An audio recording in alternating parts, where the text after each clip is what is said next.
For today's class for BCom 6th semester Indian economic students. So today I will explain indicators of economic development. BCom 6ನೇ semester ವಿದ್ಯಾರ್ಥಿಗಳಿಗೆ ಇವತ್ತಿನ class ಸ್ವಾಗತ. ಭಾರತೀಯ ಅರ್ಥಶಾಸ್ತ್ರ ವಿದ್ಯಾರ್ಥಿಗಳು. So chapter 1 already have started. So ಇದರಲ್ಲಿ ಇವತ್ತು ನೀವು ಕಲಿಯತಕ್ಕಂಥದ್ದು ಯಾವುದು? ಆರ್ಥಿಕ ಅಭಿವೃದ್ಧಿಯ ಸೂಚ್ಯಂಕಗಳು. ಸೊ ರೈಟ್ ಡೌನ್ ಹೆಡಿಂಗ್ ಬರ್ಕೊಡ್ರಿ. PQLI number 1 PQLI. Kannada English mediums both all have to write. ಜೀವನದ ಭೌತಿಕ ಗುಣಮಟ್ಟ ಅನುಸೂಚಿ. ಜೀವನದ ಭೌತಿಕ ಗುಣಮಟ್ಟ ಅನುಸೂಚಿ. Physical quality of life index. Physical quality of life index. Next number 2 HDI ಮಾನವ ಅಭಿವೃದ್ಧಿ ಸೂಚ್ಯಂಕ. HDI ಮಾನವ ಅಭಿವೃದ್ಧಿಯ ಸೂಚ್ಯಂಕ.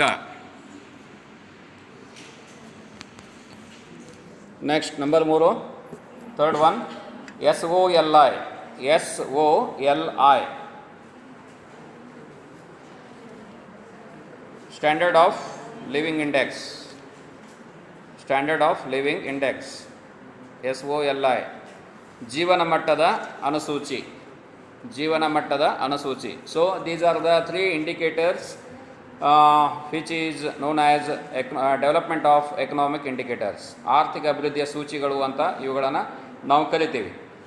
ಸೊ ಈಗಾಗಲೇ ಅಭಿವೃದ್ಧಿಯನ್ನು ನಾವು ಯಾವ ರೀತಿಯಾಗಿ ಮಾಪನ ಮಾಡಬೇಕು, how you are going to measure the development of any country's economy or the developments.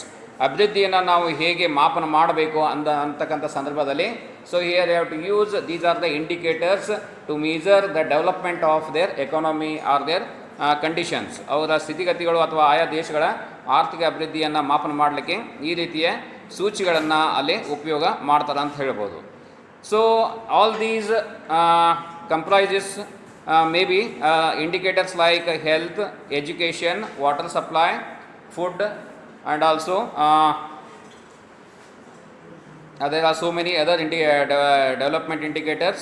So ಅಲ್ಲಿಯೂ ಸಹ ಸುಮಾರು ಅಲ್ಲಿ ಕಂಡು ಬರ್ತದೆ. ಆರೋಗ್ಯ ಬರ್ತದೆ, ಶಿಕ್ಷಣ ಬರ್ತದೆ, ನೀರು ಪೂರೈಕೆ ಬರ್ತದೆ, ಆಹಾರ, ಅನೇಕ ಸಂಗತಿಗಳನ್ನು ನಾವು ಇಲ್ಲಿ ಈ ಅಂಶಗಳನ್ನು ಸೇರ್ಪಡೆಗೊಳಿಸಿ ಈ ಒಂದು ಅಭಿವೃದ್ಧಿಯ ಸೂಚಿಗಳನ್ನು ರಚನೆ ಮಾಡಲಾಗಿದೆ ಅಂತ ಹೇಳ್ಬೋದು. ಸೊ ವಿಶೇಷವಾಗಿ ನೋಡ್ತಾ ಇದ್ದೀವಿ ಈ ರೀತಿಯ ಆರ್ಥಿಕ ಅಭಿವೃದ್ಧಿಯ ಸೂಚಿಗಳು ಆಯಾ ದೇಶಗಳ ಬಡ ಜನರ ಸ್ಥಿತಿಗತಿಗಳ ಒಂದು ನಿಜಾಂಶವನ್ನು ಅದು ವ್ಯಕ್ತಪಡಿಸ್ತದೆ. So this shows the clear picture of the particular countries of the poor people's living conditions. ಅವರು ದಿನನಿತ್ಯದ ಒಂದು ಸ್ಥಿತಿಗತಿಗಳು ಏನಿದೆ, ಆಯಾ ವರ್ಷಗಳಲ್ಲಿ ಅವರು ಯಾವ ರೀತಿಯಾಗಿ ಜೀವನವನ್ನು ಮಾಡಿದರು, ಹೇಗೆ ಅವರ ಜೀವಿಸ್ತಿದ್ರು ಅನ್ನುವ ಒಂದು ಅಂಕಿಅಂಶಗಳನ್ನು ಅಭಿವೃದ್ಧಿಯ ಒಂದು ಹಿನ್ನೆಲೆಯಲ್ಲಿ ನಾವು ತಿಳ್ಕೊಳ್ಳಿಕ್ಕೆ ಇವುಗಳನ್ನು ಉಪಯೋಗ ಮಾಡ್ತೇವೆ ಅಂತ ಹೇಳ್ಬೋದು. ಸೊ ಈ ಒಂದು ಹಿನ್ನೆಲೆಯಲ್ಲಿ MD ಮೋರಿಷ್ ಅವರು ಜೀವನದ ಭೌತಿಕ ಗುಣಮಟ್ಟ ಸೂಚಿಯನ್ನು ಅಭಿವೃದ್ಧಿ ಪಡಿಸಿದ್ದಾರೆ ಅಂತ ಹೇಳ್ಬೋದು. ಸೊ ಈ ಒಂದು ಇದಕ್ಕೆ ನಾವು ಅಂತೀವಿ physical quality of life index ಅಂತ ಕರಿತೀವಿ. ಅದರೊಂದಿಗೆ ಮತ್ತೊಂದು ಮುಖ್ಯವಾದಂತಹ ಒಂದು ಅನುಸೂಚಿಯಲ್ಲಿ ಕಂಡು ಬರ್ತದೆ, that is known as human development index, ಮಾನವ ಅಭಿವೃದ್ಧಿ ಸೂಚಿ ಅಂತೇಳಿ ಮತ್ತೊಂದು. ಆಮೇಲೆ ಮೂರನೇದು SOLI standard of living index ಜೀವನ ಮಟ್ಟದ ಅನುಸೂಚಿ. ಸೊ ಈಗ ಮೊದಲನೇದು physical quality of life index PQLI ಅಂತ ಹೇಳ್ತೇವೆ. ಕೇಳ್ತಾರೆ expanded term PQLI physical quality of life index. Morris ಇವರು 1979ರಲ್ಲಿ ಸಾಪೇಕ್ಷ ಅಧ್ಯಯನಕ್ಕಾಗಿ ಸೊ 23 ಮುಂದುವರೆದ ಮತ್ತು ಮುಂದುವರಿಯುತ್ತಿರುವ ರಾಷ್ಟ್ರಗಳಿಗೆ ಸಂಬಂಧಿಸಿದ ಸಂಯುಕ್ತ ಜೀವನದ ಭೌತಿಕ ಗುಣಮಟ್ಟ ಅನುಸೂಚಿಯನ್ನು ಇವರು ನಿರ್ಮಿಸಿದರು ಅಂತ ಹೇಳ್ಬೋದು. So Morris has constructed PQLI in the year 1979. On that basis he has studied the 23 countries, that is the developed countries and developing countries. So on that base he has constructed the physical quality of life index. So ಅವುಗಳನ್ನು ಆಧಾರವಾಗಿಟ್ಟುಕೊಂಡು ಏನು ಮಾಡಿದರು, ಈ ಒಂದು ಮಾರಿಷ್ ಅವರು ಜೀವನದ ಭೌತಿಕ ಗುಣಮಟ್ಟವನ್ನು ಸೂಚಿಯನ್ನು ಜಾರಿ ಮಾಡಿದರು ಅಥವಾ ರಚನೆ ಮಾಡಿದರು ಅಂತ ಹೇಳ್ಬೋದು. ಸೊ ಅವರು 1ನೇ ವಯಸ್ಸಿನಲ್ಲಿ ಅಂದರೆ ಅಭಿವೃದ್ಧಿಯನ್ನು ಯಾವ ರೀತಿಯಾಗಿ ಮಾಪನ ಮಾಡಬೇಕು ಆ ಸಂದರ್ಭದಲ್ಲಿ ಏನು ಸಂಗತಿಗಳನ್ನು ಪರಿಗಣನೆಗೆ ತೆಗೆದುಕೊಂಡ್ರೆ ಅಂದರೆ 1ನೇ ವಯಸ್ಸಿನಲ್ಲಿಯೇ ಜೀವನ ನಿರೀಕ್ಷೆ. ಸೊ ಮಗು ಹುಟ್ಟಿದ ತಕ್ಷಣ ನೋಡ್ತಾ ಇದ್ವಿ, so up to 1 year. So the life expectancy of infant or babies up to 1 year, 1 ವರ್ಷದೊಳಗೆ ಹುಟ್ಟಿದ ಮಗುವಿನ ಒಂದು ಜೀವಿತದ ಒಂದು ನಿಶ್ಚಿತತೆ. ಅದೇ ರೀತಿಯಾಗಿ the literacy rate for the age of 15 years. ಸಾಕ್ಷರತೆಯ ಒಂದು ದರ 15ನೇ ವಯಸ್ಸಿನವರೆಗೆ. ಸೊ ಈ ರೀತಿಯ ಅಂಶಗಳನ್ನು ಅಂದರೆ ಸಂಯೋಜಕ ಅಂಶಗಳ ಉಪಯೋಗ ಮಾಡಿದ್ರೆ ಅಂತ ಹೇಳ್ಬೋದು. ಸೊ ಇದರೊಂದಿಗೆ he has used the health aspects, ಆರೋಗ್ಯಕ್ಕೆ ಸಂಬಂಧಪಟ್ಟಂಥ ಸಂಗತಿಗಳನ್ನು, ಎಜುಕೇಷನ್ ಶಿಕ್ಷಣ ಆ್ಯಂಡ್ ಡ್ರಿಂಕಿಂಗ್ ವಾಟರ್, ಸೊ ಅದೇ ರೀತಿಯಾಗಿ ಕುಡಿಯುವ ನೀರು ಮತ್ತು ಅದೇ ರೀತಿಯಾಗಿ ಇನ್ನಿತರೆ ಸಂಗತಿಗಳನ್ನು ಅವರು ಪರಿಗಣನೆ ಮಾಡಿಕೊಂಡು ಈ ಒಂದು ಸೂಚಿಯನ್ನು ಅಭಿವೃದ್ಧಿಪಡಿಸಿದ ಅಂತ ಹೇಳ್ಬೋದು. ಸೊ ಹೀಗಾಗಿ ಜೀವನದ ಗುಣಮಟ್ಟ ಅನುಸೂಚಿಯನ್ನು ನಾವಿಲ್ಲಿ 3 ಸೂಚಿಗಳ ಸಹಾಯದಿಂದ ಅಂದರೆ 3 ಸೂಚಿಗಳ ಸಹಾಯದಿಂದ ಅವುಗಳನ್ನು ಲೆಕ್ಕಾಚಾರ ಮಾಡ್ತೀವಿ ಅಂತ ಹೇಳ್ಬೋದು. ಅಂದರೆ 0ರಿಂದ 100ರವರೆಗಿನ ದರ್ಜೆಗಳನ್ನು ನಾವು ಲೆಕ್ಕದಲ್ಲಿ ತೆಗೆದುಕೊಂಡು ಅವುಗಳನ್ನು 3ರಿಂದ ಭಾಗಿಸಿದಾಗ ಅಲ್ಲಿ ಏನು ನಮಗೆ ಸೂಚಿ ಸಿಗ್ತದೆ ಅದೇ ಜೀವನ ಮಟ್ಟದ ಸೂಚಿಯಾಗಿದೆ ಅಂತ ನಾವಿಲ್ಲಿ ಹೇಳ್ಬೋದು. So for that purpose here we have to use the indicators. ಯಾವ್ಯಾವ ಯೂಸ್ ಮಾಡ್ಕೋಬೇಕು ಹೇಳ್ರಿ, ಈ ಒಂದು PQLI ಇದಲ್ಲೇ ಯಾವ ಸೂಚಿಗಳನ್ನು ನಾವಿಲ್ಲಿ ಉಪಯೋಗ ಮಾಡಬೇಕಾಗ್ತದೆ. So here I have told the education ಶಿಕ್ಷಣ, ಆಮೇಲೆ ಮತ್ತೊಂದು ಯಾವ್ದು ಹೇಳ್ರಿ, ಹೆಲ್ತ್, ಅದೇ ರೀತಿಯಾಗಿ ಮಾರ್ಟಾಲಿಟಿ ರೇಟ್ಸ್. ಸೊ ಈ ರೀತಿಯ ಒಂದು ಸೂಚಿಗಳನ್ನು ಉಪಯೋಗ ಮಾಡಿಕೊಂಡು ಜೀವನದ ಭೌತಿಕ ಗುಣಮಟ್ಟವನ್ನು ನಾವು ಅಲ್ಲಿ ಕಂಡುಹಿಡಿಯಲಿಕ್ಕೆ ಸಾಧ್ಯವಾಗಿದೆ ಅಂತ ಹೇಳ್ಬೋದು. ಸೊ ಈ ಒಂದು ಹಿನ್ನೆಲೆಯಲ್ಲಿ ನೋಡ್ತಾ ಇದ್ದೀವಿ, ಅನೇಕ ದೇಶಗಳಾದ ಜಿಂಬಾಬ್ವೆ ಇರ್ಬೋದು, ಚೀನಾ, ಕೋಸ್ಟರಿಕಾ, ಸೊ ಅನೇಕ ರಾಷ್ಟ್ರಗಳ ಈ ಒಂದು PQLI ಸೂಚಿಗಳನ್ನು ಅವರು ರಚನೆ ಮಾಡಿದರು ಅವರ ಒಂದು ಆಧಾರದ ಮೇಲೆ. ಸೊ ಜಾಂಬಿಯಾ ದೇಶದ ಒಂದು PQLI ಎಷ್ಟಿತ್ತು ಅಂದರೆ ಆ ದೇಶದ ಒಟ್ಟು ರಾಷ್ಟ್ರೀಯ ಉತ್ಪನ್ನ ಅಂದರೆ per capita production that is in dollars 348 and PQLI indicators was only 20. So whereas India, so ಭಾರತದ ಎಷ್ಟಿತ್ತು ಅಂದರೆ India's that is $253 and indicators was 42. So 42 ಇತ್ತು. ಸೊ 253 ಒಟ್ಟು ರಾಷ್ಟ್ರೀಯ ಉತ್ಪನ್ನ ಇತ್ತು ಡಾಲರ್ಗಳಲ್ಲಿ. ಅದೇ ರೀತಿಯಾಗಿ ಭಾರತದ್ದು ಸ್ಥಾನಮಾನ PQLI ಇದರಲ್ಲಿ 42ನೇ ಸ್ಥಾನವನ್ನು ಇದು ಪಡೆದಿತ್ತು ಅಂತ ಹೇಳ್ಬೋದು. ಸೊ ಈ ರೀತಿಯಾಗಿ ಜೀವನದ ಭೌತಿಕ ಗುಣಮಟ್ಟ ಅನುಸೂಚಿಯನ್ನು ನಾವಿಲ್ಲಿ ಹೇಳ್ಬೋದು. ಸೊ ನಾವು what are the limitations of PQLI. So ಈ ಒಂದು PQLIನ ಮಿತಿಗಳು ಏನು?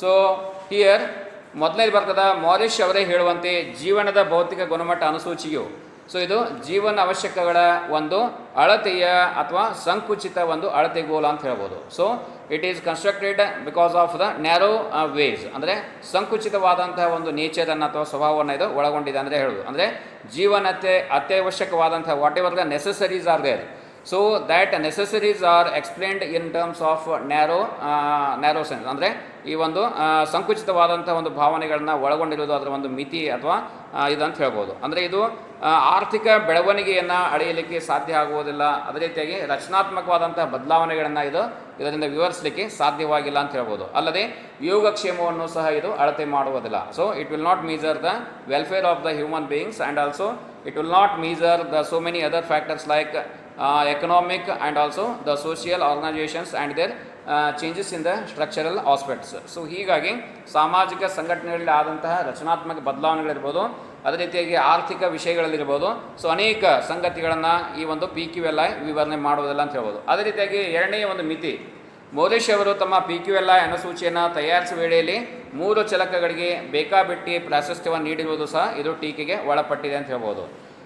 ಸೊ ಇದು ಒಂದು ಮುಖ್ಯವಾದಂಥ ಒಂದು ಟೀಕೆಯ ಅಥವಾ ಲಿಮಿಟ್ ಅಂತ ಹೇಳ್ಬೋದು, ಅಂದರೆ ಮಿತಿ ಅಂತ ಹೇಳ್ಬೋದು. So he has given only the priority for the 3 indicators while constructing the PQLI in economic development. So ಆರ್ಥಿಕ ಅಭಿವೃದ್ಧಿಯಲ್ಲಿ PQLI ಸೂಚಿಯನ್ನು ರಚನೆ ಮಾಡುವಲ್ಲಿ ಕೇವಲ 3 ಸಂಗತಿಗಳಿಗೆ ಆದ್ಯತೆಯನ್ನು ನೀಡಿ ಉಳಿದ ಸಂಗತಿಗಳನ್ನು ನಿರ್ಲಕ್ಷ್ಯ ಮಾಡಿರುವುದು ಸಹ ಇದರ ಒಂದು ಮಿತಿ ಅಂತ ಹೇಳ್ಬೋದು. ಅದೇ ರೀತಿಯಾಗಿ ಇದು ಆರ್ಥಿಕ ಅಭಿವೃದ್ಧಿಯ ಒಂದು ಸರಿಯಾದ ಮಾಪನದ ಅಳತೆಗೋಲಲ್ಲ ಅಂತ ಇದನ್ನು ಟೀಕೆ ಮಾಡಲಾಗಿದೆ. ಸೊ ಇದು ಸಹ it was criticised because of so it is not the proper way of doing the economic economic development. So ಅದೇ ರೀತಿಯಾಗಿ ಭದ್ರತೆ, ನ್ಯಾಯ, ಮಾನವ ಹಕ್ಕು ಮತ್ತು ಅನೇಕ ರೀತಿಯ ಸಂಗತಿಗಳಲ್ಲಿಯೂ ಸಹ ಇದು ಅಂಶಗಳನ್ನು ಪರಿಗಣನೆಗೆ ತೆಗೆದುಕೊಂಡಿಲ್ಲ, ಅಂದರೆ ಮಾನಸಿಕ ಸಂಗತಿಗಳನ್ನು. ಸೊ ಈಗ ನೋಡ್ತಾ ಇದ್ದೀವಿ economic development, so that provides the security for the society or security of the peoples. So ಸಮಾಜಕ್ಕೆ ಭದ್ರತೆಯನ್ನು ಒದಗಿಸ್ತಕ್ಕಂಥ ಒಂದು ಆರ್ಥಿಕ ಅಭಿವೃದ್ಧಿಯ ಸೂಚಿ ಇರಬೇಕಾಗ್ತದೆ.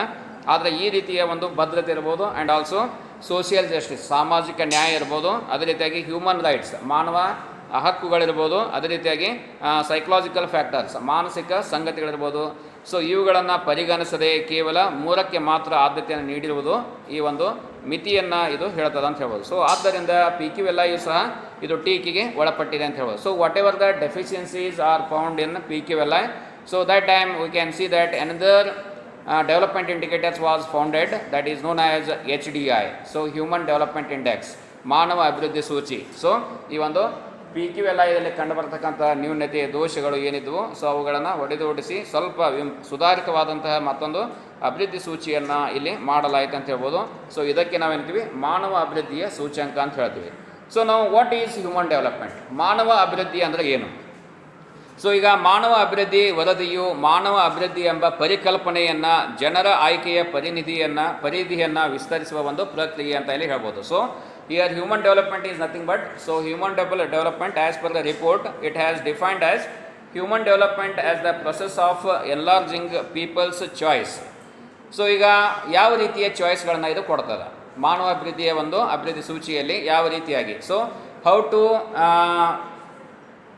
ಅಂದರೆ ಇಲ್ಲಿ ಮುಖ್ಯವಾಗಿ how to live as a longevity, ಅಂದರೆ ಹೇಗೆ ನಾವು ದೀರ್ಘಾಯುದವರೆಗೆ ಜೀವಿಸ್ಬೋದು.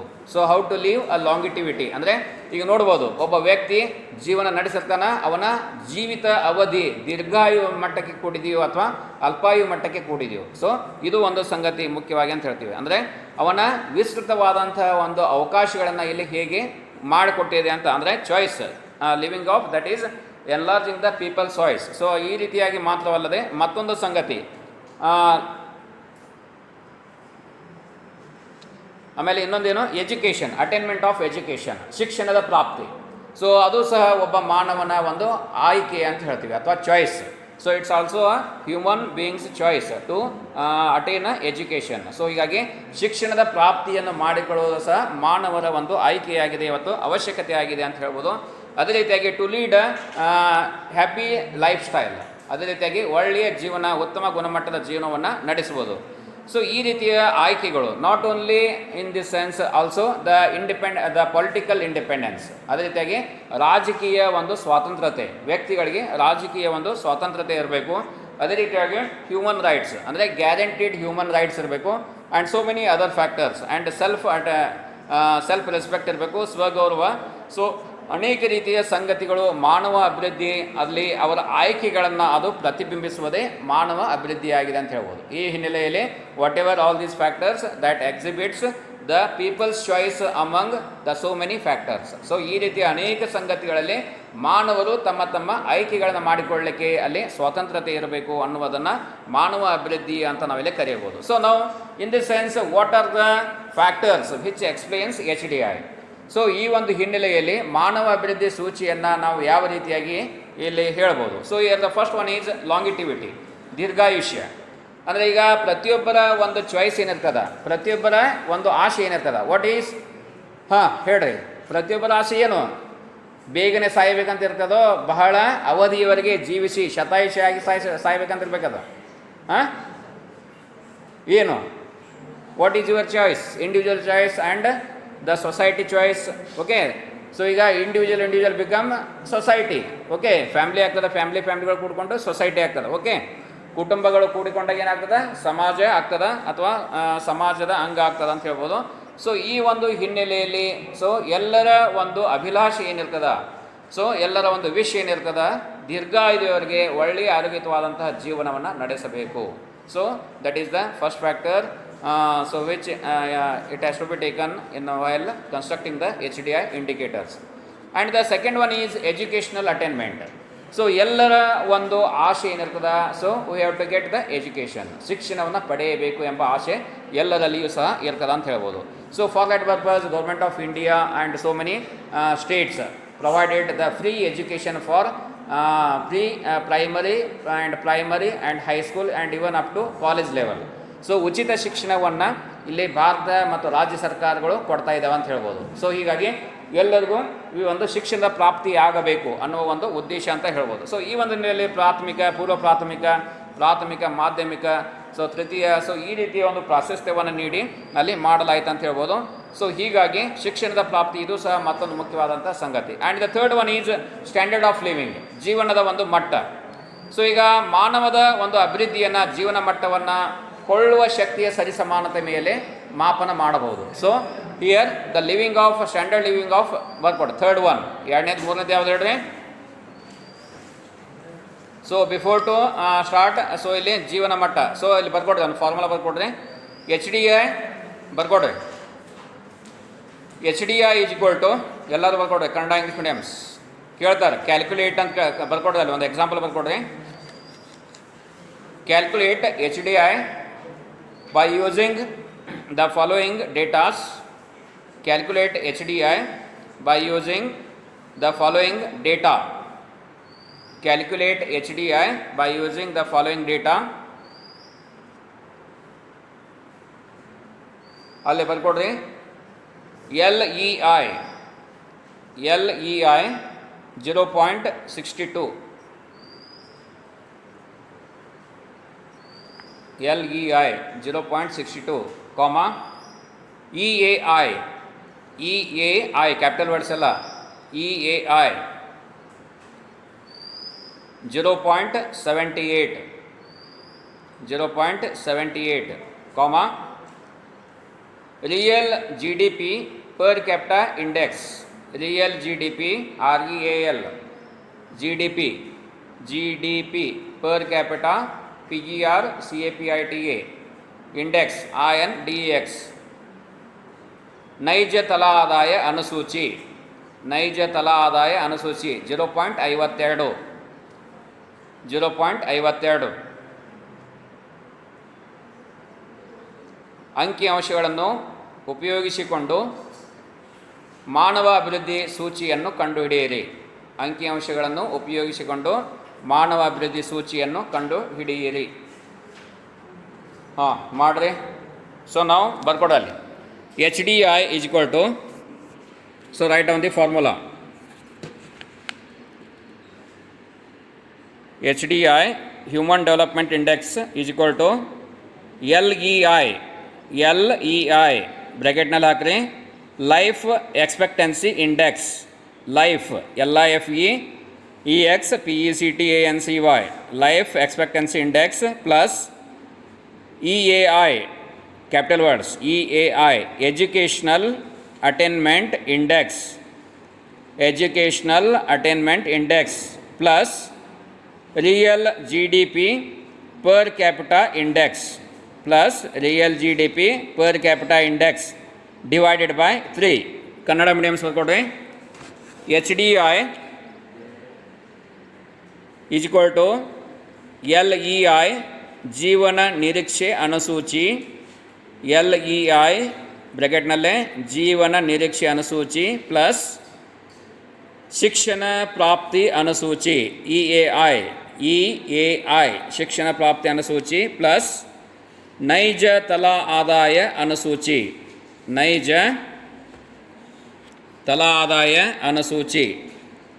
ಸೊ ಅದನ್ನು ಇಂಗ್ಲೀಷ್ ಒಳಗೆ ಬರ್ಕೊಡ್ರಿ. ಇದ್ರೊಳಗೆ real GDP per capita index divided by 3. So ಹಾಕ್ದಲ್ಲಿ ವ್ಯಾಲ್ಯೂಸ್ಗಳನ್ನು ಹಾಕ್ರಿ and find out the answer. ಬರ್ಕೊಡ್ದಲ್ಲಿ ಕೆಳಗಡೆ HDI is equal to 0.62 plus 0.78 plus 0.52 divided by 3. ಕೆಳಗಡೆ is equal to 0.64 is the HDI index.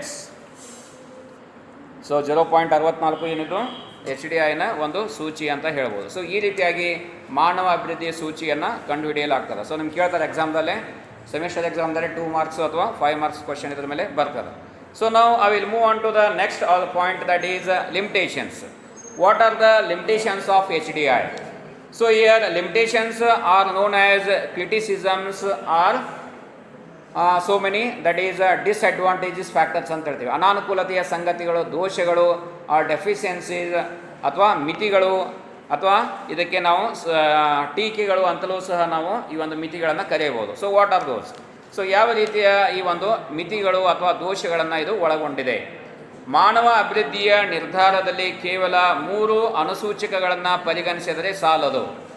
Okay, here V can C HDI has used only the three indicators. What are those? LEI, EAI, ಆಮೇಲೆ real G D P per capita index, per capita income. So ಇದನ್ನು ಮಾತ್ರ ಉಪಯೋಗ ಮಾಡಲಾಗಿದೆ. ಜೀವನ ನಿರೀಕ್ಷೆ ಅನುಸೂಚಿ, ಶಿಕ್ಷಣ ಪ್ರಾಪ್ತಿ ಅನುಸೂಚಿ ಮತ್ತು ನೈಜ ತಲಾ ಆದಾಯ ಅನುಸೂಚಿಯನ್ನು ಮಾತ್ರ ಪರಿಗಣಿಸಿದರೆ ಸಾಲದು. ಇದರೊಂದಿಗೆ ಏನು ಬೇಕು? What it needs the other factors like infant mortality rate, ಅಂದರೆ ಶಿಶು ಮರಣದ ದರ ಬೇಕಾಗ್ತದೆ. ಶಿಶು ಮರಣ.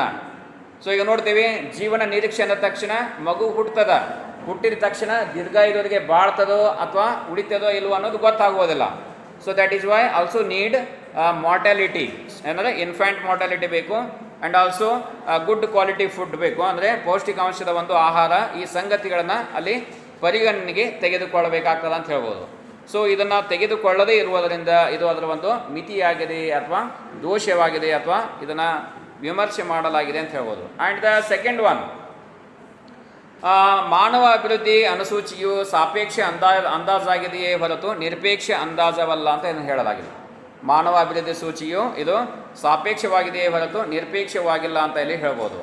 ಸೊ ಇಲ್ಲಿ HDI ಮೌಲ್ಯಗಳನ್ನು ಸುಧಾರಿಸಿಕೊಂಡರೆ ಕನಿಷ್ಠ ಮಾನವ ಅಭಿವೃದ್ಧಿ ಮೌಲ್ಯ ಹೊಂದಿರುವ ರಾಷ್ಟ್ರಗಳು ತಮ್ಮ ಸುಧಾರಣೆಯನ್ನು ಪರಿಗಣನೆಗೆ ಮಾಡದೆ ಅಥವಾ ಪಡೆಯದೇ ಇರುವುದಿಲ್ಲ. ಸೊ ಇದು ಒಂದು ಮುಖ್ಯವಾದಂತಹ ಒಂದು ಪ್ರಮುಖವಾದಂಥ ಒಂದು ಟೀಕೆ ಅಥವಾ ಒಂದು ಸಂಗತಿ ಅಂತ ಹೇಳ್ಬೋದು. So here in some countries or in developing countries or in developed countries, so HDI has criticized because there are not just the three indicators of human development, there are so many other developing factors like infant mortality, nutrition foods and other things have to consider. So ಇಲ್ಲಿ ಏನಾಗಿದೆ, ಇವುಗಳನ್ನು ಪರಿಗಣನೆಗೆ ತೆಗೆದುಕೊಳ್ಳದೆ ಏನು ಮಾಡಲಾಗಿದೆ, ಇದನ್ನು ಮಾಡಿದ್ದರಿಂದ so that is why it is a relativity ಆಗಿದೆ, ಅಂದರೆ ಸಾಪೇಕ್ಷ ಮಾತ್ರವಾಗಿದೆ ಹೊರತು ನಾಟ್ ದ ಅಬ್ಸಲ್ಯೂಟ್, ಅಂದರೆ ಇದು ನಿರಪೇಕ್ಷವಾಗಿಲ್ಲ ಹೊರತು ಸಾಪೇಕ್ಷ ಮಾತ್ರವಾಗಿದೆ ಅಂತ ಇದನ್ನು ಟೀಕೆ ಮಾಡಲಾಗಿದೆ ಅಂತ ಹೇಳ್ಬೋದು. ಅದೇ ರೀತಿಯಾಗಿ ಮೂರನೇದು ಏನು ಟೀಕೆ ಮಾಡಲಾಗಿದೆ ಅಂದರೆ, ಒಂದು ರಾಷ್ಟ್ರದ ಮಾನವ ಅಭಿವೃದ್ಧಿ ಸೂಚಿ ಆ ದೇಶದ ಹೆಚ್ಚಿನ ಆದಾಯದ ಒಂದು ಅಸಮಾನತೆಯನ್ನು, ಅದರ ಗಮನವನ್ನು ಬೇರೆಡೆಗೆ ಸೆಳೆಯುತ್ತದೆ ಅಂತ ಹೇಳ್ಬೋದು. So here the best examples like developed countries. So ಅಭಿವೃದ್ಧಿ ಹೊಂದಿದ ದೇಶ ಅಥವಾ ಶ್ರೀಮಂತ ದೇಶ ಅಂದ ತಕ್ಷಣ we cannot consider that there are no poors at all, ಅಲ್ಲಿ ಬಡವರ ಇಲ್ಲ ಅಂತ ಅಲ್ಲ.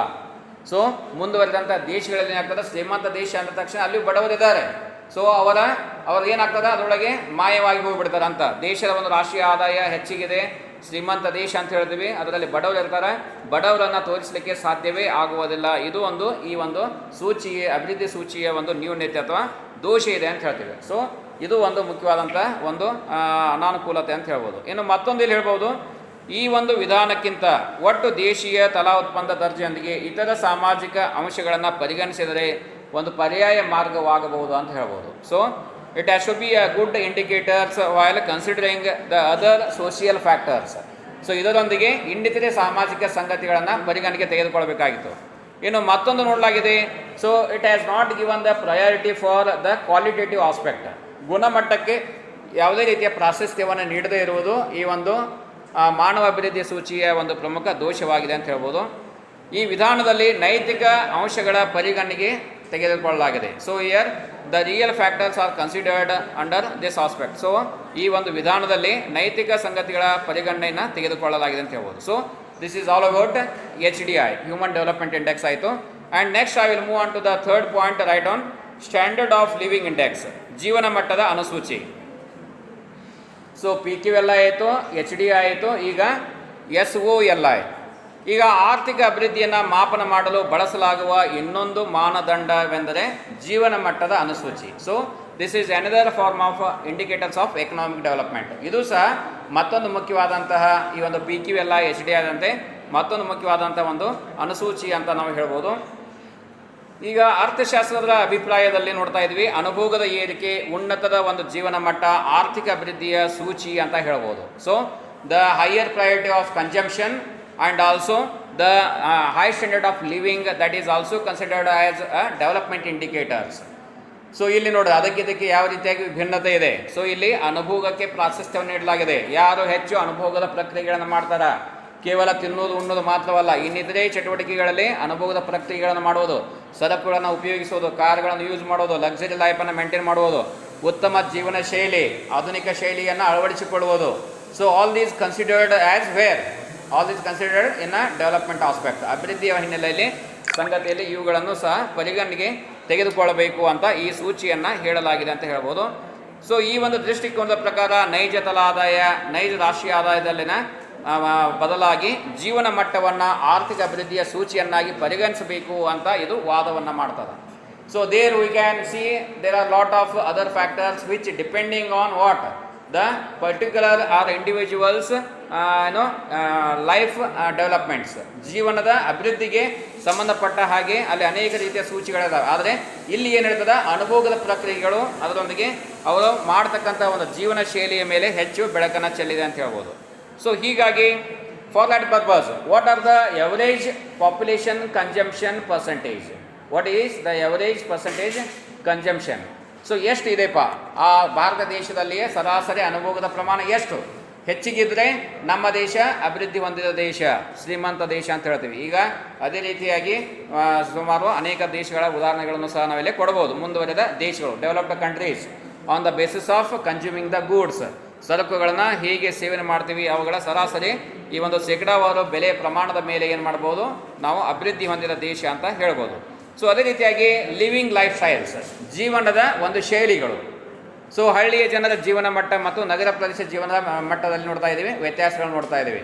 ಸೊ ಅಲ್ಲಿ ಸುಧಾರಿತವಾದಂಥ ಸಂಗತಿ ಇರಬೇಕು ಅಂತ ಈ ಒಂದು ಅನುಸೂಚಿ ವ್ಯಕ್ತಪಡಿಸ ಅಂತ ಹೇಳ್ಬೋದು. ಸೊ ಹೀಗಾಗಿ ಇದು ಒಂದು ಮುಖ್ಯವಾದಂತಹ ಅಭಿವೃದ್ಧಿ ಸೂಚಿ ಅಂತ ಇದನ್ನು ಪರಿಗಣಿಸಲಾಗಿದೆ ಅಂತ ಹೇಳ್ಬೋದು. ಸೊ ಅನುಭೋಗದ ಪ್ರಮಾಣ ಕನಿಷ್ಠ ಜೀವನದ ಒಂದು ಕಾರಣದಿಂದಾಗಿ ನೋಡ್ತಾ ಇದ್ದೀವಿ. India, Pakistan, Sri Lanka, China, Namibia, Zimbabwe, Kenya and so many countries under this category R categorised in to developing countries. So ಈ ಒಂದು ಹಿನ್ನೆಲೆಯಲ್ಲಿ ಈ ಎಲ್ಲ ದೇಶಗಳನ್ನು ಅಭಿವೃದ್ಧಿಶೀಲ ದೇಶಗಳಲ್ಲಿ ಪಟ್ಟಿ ಮಾಡಲಾಗಿದೆ ಅಂತ ಹೇಳ್ಬೋದು ಈ ಒಂದು ಸೂಚಿಯನ್ನು ಉಪಯೋಗ ಮಾಡಿಕೊಂಡು. ಸೊ ನಾವು it has also got a certain limitations like PQLI and HDI. So HDI ಮತ್ತು PQLI ಇರುವ ಹಾಗೆ ಇಲ್ಲಿಯೂ ಸಹ ಅನೇಕ ಮಿತಿಗಳು ಅಥವಾ ದೋಷಗಳಿಂದ ಇದು ಹೊರತಾಗಿಲ್ಲ ಅಂತ ಹೇಳ್ಬೋದು. ಸೊ ಈಗ ಜೀವನ ಮಟ್ಟ, ವಾಟ್ ಇಟ್ ಮೀನ್ಸ್? ಜೀವನ ಮಟ್ಟ ಅಂದರೆ ಏನು? ಲಿವಿಂಗ್ ಲೈಫ್ ಸ್ಟೈಲ್ ಅಥವಾ ಲೈಫ್ ಸ್ಟೈಲ್ ಅಂದರೆ ಜೀವನ ಮಟ್ಟ ಅಂತ ಹೇಳ್ತೀವಿ. What it means? ಸೊ ಜೀವನ ಮಟ್ಟ that is a psychological factor, ಅದು ಒಂದು ಮಾನಸಿಕವಾದಂತಹ ಸಂಗತಿ ಅಂತ ನಾವು ಹೇಳ್ಬೋದು. ಸೊ ಅದನ್ನು ವಸ್ತುನಿಷ್ಠ ಮಾನದಂಡದಿಂದ ಅಳೆಯಲಿಕ್ಕೆ ಸಾಧ್ಯವಿಲ್ಲ. ಸೊ ಇದು ಒಂದು ಮುಖ್ಯವಾದಂಥ ಒಂದು ದೋಷ ಅಂತ ಹೇಳ್ಬೋದು. So here lifestyles are comes under the psychological factors, these are not the real objective measurements. So ಹೀಗಾಗಿ ಇವು ನೈಜತೆಯ ಒಂದು ಮಾನದಂಡದಿಂದ ಅಲ್ಲಿ ಕಂಡು ಬರುವುದಿಲ್ಲ ಅಂತ ಹೇಳ್ಬೋದು. ಅದೇ ರೀತಿಯಾಗಿ ಹಿಂದುಳಿದ ದೇಶಗಳಲ್ಲಿ ನೋಡ್ತಾ ಇದ್ದೀವಿ ಅನುಭೋಗ ಪ್ರವೃತ್ತಿ ಈಗಲೂ ಸಹ ಅಧಿಕವಿದೆ. ಲೈಕ್ ಇಂಡಿಯಾ, ಭಾರತದಲ್ಲಿ ನೋಡ್ತಾ ಇದ್ದೀವಿ ಬಿಕಾಸ್ ಆಫ್ ಹೈಯರ್ ಪಾಪ್ಯುಲೇಷನ್ಸ್, ನಮ್ಮ ದೇಶದಲ್ಲಿ ಇರ್ತಕ್ಕಂಥ ಹೆಚ್ಚಿನ ಒಂದು ಜನಸಂಖ್ಯೆ, ಅದರ ಒಂದು ಕಾರಣ ಏನಾಗಿದೆ, ನಮ್ಮ ದೇಶದ ಅನುಭೋಗದ ಪ್ರಮಾಣ ಹೆಚ್ಚಿಗಿದೆ. ಅದೇ ರೀತಿಯಾಗಿ ಮಿತಿಮೀರಿದ ಅನುಭೋಗವನ್ನು ತಡೆಗಟ್ಟುವ ಸಲುವಾಗಿ ಉಳಿತಾಯ ಬಂಡವಾಳ ಸಂಚಯನವನ್ನು ಹೆಚ್ಚಿಸಿ ಮಾಡತಕ್ಕಂಥ ಒಂದು ಪ್ರಾಮಾಣಿಕ ಪ್ರಯತ್ನವನ್ನು ಈ ಒಂದು ಹಿನ್ನೆಲೆಯಲ್ಲಿ ನಮ್ಮ ದೇಶ, ಹಿಂದುಳಿದ ದೇಶಗಳು, ಅಭಿವೃದ್ಧಿಶೀಲ ದೇಶಗಳು ಮಾಡಬೇಕಾಗಿದೆ ಅಂತ ಹೇಳ್ಬೋದು. ಸೊ ಹೀಗಾಗಿ ಏನಾಗ್ತದೆ, ಅನುಭೋಗ ಪ್ರವೃತ್ತಿಯನ್ನೇ ನಾವು ಆಧಾರವಾಗಿ ಇಟ್ಟುಕೊಂಡ್ರೆ ಏನಾಗ್ತದೆ, so India comes under first category, that is developed countries because of increase in the population are higher population. So maximum the percentage will comes under the consumption levels. ಅನುಭೋಗದ ಒಂದು ಹಂತವನ್ನು ತೆಗೆದುಕೊಂಡಾಗ ನಮ್ಮ ದೇಶದ ಜನಸಂಖ್ಯೆ ಅತ್ಯಧಿಕ ಮಟ್ಟದಲ್ಲಿದೆ, ಚೀನಾದ ಜನಸಂಖ್ಯೆ ಅತ್ಯಧಿಕ ಮಟ್ಟದಲ್ಲಿದೆ. ಸೊ ಅನುಭೋಗದ ಪ್ರಕ್ರಿಯೆ ಜನರು ಎಲ್ಲ ಮಾಡ್ತಿರ್ತಾರೆ. ಹೀಗಾಗಿ ಈ ಒಂದು ಶೇಕಡಾವಾರು ದರದಲ್ಲಿ ನೋಡಿದಾಗ ಅನುಭೋಗದ ಪ್ರಮಾಣ ಹೆಚ್ಚಿಗಿದೆ ಅಂತ ನಾವು ಹೇಳ್ಬೋದು. ಸೊ ಹೀಗಾಗಿ ಇದು ಸರಿಯಾದಂಥ ಒಂದು ಮಾಪನವಲ್ಲ ಅಂತ ಟೀಕೆ ಮಾಡಲಾಗಿದೆ. So that is why SOLI also criticised because of this type of deficiencies. So ಈ ರೀತಿಯ ಒಂದು ತಪ್ಪು ಅಂಶಗಳ ಪ್ರಯುಕ್ತ ಏನಾಗಿದೆ, ಇದು ಒಂದು ಮುಖ್ಯವಾದಂತಹ ಒಂದು ಅನಾನುಕೂಲತೆ ಅಥವಾ ದೋಷವನ್ನು ಒಳಗೊಂಡಿದೆ ಅಂತ ಹೇಳ್ಬೋದು. ಅದೇ ರೀತಿಯಾಗಿ ಸರ್ಕಾರವು ವಿಧಿಸುವ ಅಧಿಕ ದರದ ತೆರಿಗೆಯ ಅನುಭೋಗ ಮತ್ತು ಜೀವನ ಮಟ್ಟವನ್ನು ಕಡಿಮೆಗೊಳಿಸಬಹುದು. ಸೊ ಈಗ ಜೀವನ ಮಟ್ಟ ಹೆಚ್ಚಾದಂತೆ what it means? So when increase in the life style means what? Increase in the income levels. ಮಾನವನ ಆದಾಯದ ಮಟ್ಟ ಹೆಚ್ಚಿಗೆ ಆದಾಗ ಅವನ ಜೀವನ ಶೈಲಿ ಸಹ ಅಗಾಧವಾದಂಥ ಒಂದು ಬೆಳವಣಿಗೆಯನ್ನು ನೋಡ್ತಾ ಇದ್ದೀವಿ. ಈಗ ನಿಮಗೆ still are undergraduates, when it become graduates after getting the BCom degree ಆದಮೇಲೆ when you got the job, ಅಂದರೆ when you get the job, so after getting the job what will happen? You will earning the ಇನ್ಕಮ್ಗಳನ್ನು ಆದಾಯಗಳನ್ನು ಗಳಿಕೆ ಮಾಡ್ತೀರಿ. ಆ ಟೈಮ್ನಲ್ಲೇ ಈಗಿದ್ದಂಥ ನಿಮ್ಮ life style ಬದಲಾಗಿ ಹೊಸ ಒಂದು ಜೀವನದ ಒಂದು ಶೈಲಿ ಆಗ್ತದೆ, ಬದಲಾವಣೆ ಆಗ್ತದೆ. ಸೊ ಈ ರೀತಿಯೂ ಸಹ ಈ ಒಂದು ಅನುಭೋಗ ಮತ್ತು ಜೀವನ ಮಟ್ಟವನ್ನು ಸರ್ಕಾರ ಏನು ಮಾಡ್ತದೆ ಹೆಚ್ಚಿಗೆ ಆದಂತೆ ಏನು ಮಾಡ್ತದೆ. So government of India and so many other states, so they will levied the higher taxes on consumer goods. ಅನುಭೋಗಿ ಸರಕುಗಳ ಬೇಡಿಕೆ ಹೆಚ್ಚಾಗುವುದನ್ನು ತಡೆಗಟ್ಟುವ ಸಲುವಾಗಿ ಅವುಗಳ ಮೇಲೆ ಸರ್ಕಾರಗಳು ಏನು ಮಾಡ್ತಾವೆ, ತೆರಿಗೆಯನ್ನು ವಿಧಿಸೋಕ್ಕೆ ಪ್ರಾರಂಭ ಮಾಡ್ತಾವೆ ಅಂತ ಹೇಳ್ಬೋದು. ಸೊ ಈ ಒಂದು ಹಿನ್ನೆಲೆಯಲ್ಲಿಯೂ ಸಹ ಈ ಒಂದು ಅನುಸೂಚಿ ಅಷ್ಟೊಂದು ಒಳ್ಳೆಯದಲ್ಲ ಅಂತ ಟೀಕಿಸಲಾಗಿದೆ. ಆದ್ದರಿಂದ ಇದು ಒಂದು ಮುಖ್ಯವಾದಂಥ ಒಂದು ಮಿತಿಗೆ ಒಳಪಟ್ಟಿದೆ ಅಂತ ಹೇಳ್ಬೋದು. So this is all about PQLI, HDI and SOLI. So questions ಬರ್ಕೊಡ್ದೆ, write down the questions.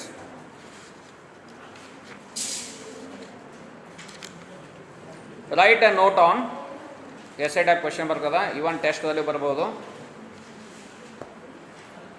Write a note on PQLI and SOLI. Write a note on PQLI and SOLI. PQLI ಮತ್ತು SOLIನ ಕುರಿತು ಸಂಕ್ಷಿಪ್ತ ಟಿಪ್ಪಣಿ ಬರೆಯಿರಿ. PQLI ಮತ್ತು SOLIನ ಕುರಿತು ಟಿಪ್ಪಣಿ ಬರೆಯಿರಿ ಅಂತ, ಟಿಪ್ಪಣಿ ಬರೆಯಿರಿ. ನೆಕ್ಸ್ಟು ಎರಡನೇ ಪ್ರಶ್ನೆ ಬರ್ಕೊಡ್ರಿ. ಸೊ ಅದೇ ರೀತಿಯಾಗಿ ಅದೊಂದು ಎಕ್ಸಾಂಪಲ್, ಈಗ ನಿಮಗೆ ಪ್ರಾಬ್ಲಮ್ ಕೊಟ್ಟಿಲ್ಲ, ಆ ರೀತಿ ಪ್ರಾಬ್ಲಮ್ಸ್ಗಳು ಬರ್ತದೆ, ಅದನ್ನೂ ಸ್ವಲ್ಪ ನೋಡ್ಕೊಡ್ರಿ. Define the concept of PQLI. Define the concept of PQLI. PQLIನ ಪರಿಭಾವನೆಯನ್ನು ವ್ಯಾಖ್ಯಾನಿಸಿ. PQLIನ ಪರಿಭಾವನೆಯನ್ನು ವ್ಯಾಖ್ಯಾನಿಸಿ. Third question ಬರ್ಕೊಡ್ರಿ.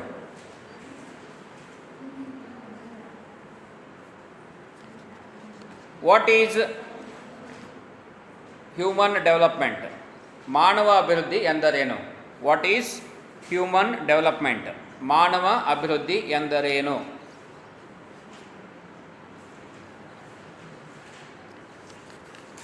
ಆಮೇಲೆ ನೆಕ್ಸ್ಟ್ ಕ್ವಶನ್ ಬರ್ಕೊಡ್ರಿ. ಪ್ರಾಬ್ಲಮ್ ಅಂದ್ರೆ ಅಲ್ಲಿ ಕನ್ನಡ ಇಂಗ್ಲೀಷ್ ಮೀಡಿಯಮ್ ಬೋತ್, ಸಮಸ್ಯೆ ಅಥವಾ ಪ್ರಾಬ್ಲಮ್ ಅಷ್ಟಂದರೆ ಅದು ಈಗ ಕೊಟ್ಟಿಲ್ಲ, ಅದನ್ನು ಅಲ್ಲಿ ಹಾಕೊಂಡ್ಬಿಡೋದು. ಆ ಪ್ರಕಾರ ಡೇಟಾಸ್ಗಳನ್ನು ಚೇಂಜ್ ಮಾಡಿಕೊಂಡು ಇದು ಮಾಡಿ ಪ್ರಯತ್ನ ಮಾಡಿ ಮನೆಯೊಳಗೆ. ನೆಕ್ಸ್ಟ್ ಕ್ವಶನ್ ಬರ್ಕೊಡ್ರಿ. Explain human development index. Explain human development index. ಮಾನವ ಅಭಿವೃದ್ಧಿ ಸೂಚಿಯನ್ನು ವಿವರಿಸಿ.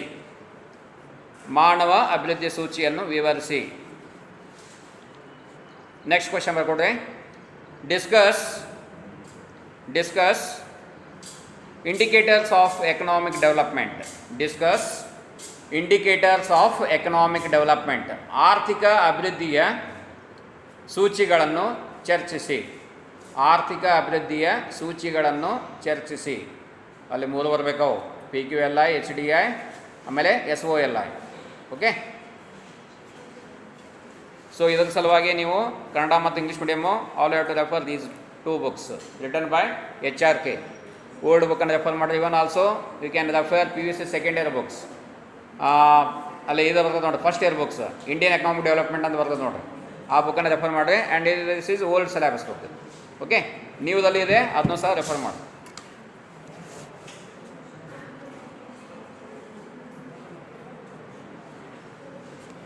So now tomorrow I will take a fresh content. So write on heading ಬರ್ಕೊಡ್ರಿ. India is a developing, ಮುಂದಿನ ಕಂಟೆಂಟ್ ಬರ್ಕೊಡ್ರಿ. India is a developing economy. ಅಭಿವೃದ್ಧಿಶೀಲ ಅಥವಾ ಅಭಿವೃದ್ಧಿ ಹೊಂದುತ್ತಿರುವ ಭಾರತ. ಇದನ್ನು ನಾಳೆ ಕ್ಲಾಸ್ನಲ್ಲಿ ಹೇಳ್ತೇನೆ. ಅಭಿವೃದ್ಧಿಶೀಲ ಅಥವಾ ಅಭಿವೃದ್ಧಿ ಹೊಂದುತ್ತಿರುವ Bharat. India is a developing economy. So tomorrow same time I will take class on this topic. Okay, thank you one and all.